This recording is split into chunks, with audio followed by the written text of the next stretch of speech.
So in the same way that we are at war with Al-Qaeda and its affiliates around the globe, we are at war with ISIL. Wait, who did we just declare war on? As the Obama administration prepares to take on the Islamic militant group who has seized control of a large region in Syria and Iraq, the world's latest major terrorist threat is coming under renewed scrutiny, and with it, renewed debate about what the group's actual name is. The Washington Post uses Islamic State, which the group officially deemed themselves in June. Outlets that use ISIS, like the New York Times, fear that using Islamic State may cause confusion that the group is an established country. Here at Politico, we use ISIL, since that's what the White House and United Nations call the group. The militants are calling themselves the Islamic State, but many outlets, including Newsy, still refer to them by their previous name, ISIS.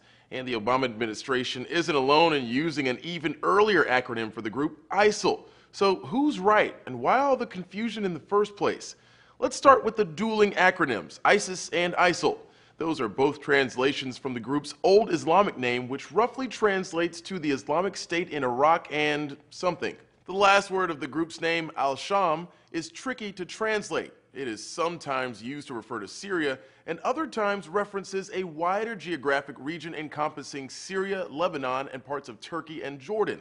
This is known as Greater Syria or the Levant. Absent a definitive translation, ISIL and ISIS are both equally valid and equally confusing acronyms.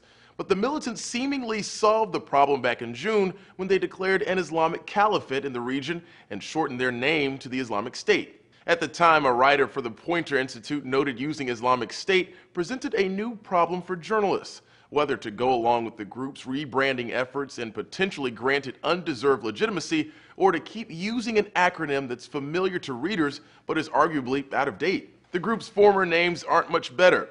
Although the White House vouches for ISIL, it's a bit cumbersome to drag around the word Levant, which the New York Times defined in June as a once common term that now has something of an antique whiff about it, like the Orient. ISIS, by contrast, is a much more popular name for the group. We refer to the group as ISIS because it's their most familiar title, and it avoids legitimizing the group as an Islamic State. But using ISIS isn't without its downsides. In this case, a variety of established businesses which previously branded themselves ISIS are now being forced to change their name or suffer association with a terrorist group. We've worked really hard, so I said, okay, to my business partner, we have to make a change and we have to rebrand. Not to mention the plight of Isis Martinez, who started a petition on behalf of all women named ISIS to ban the media from using their names in reference to a terrorist group. Whatever we call them, the terrorist group is now at the forefront of geopolitics and still poses a dire threat to the security of the Middle East. But it'd be nice to find some sort of consensus soon, lest we continue, in the words of Maureen Dowd, to drop a bunch of 500-pound bombs on what's their name. For Newsy, I'm Christian Bryant.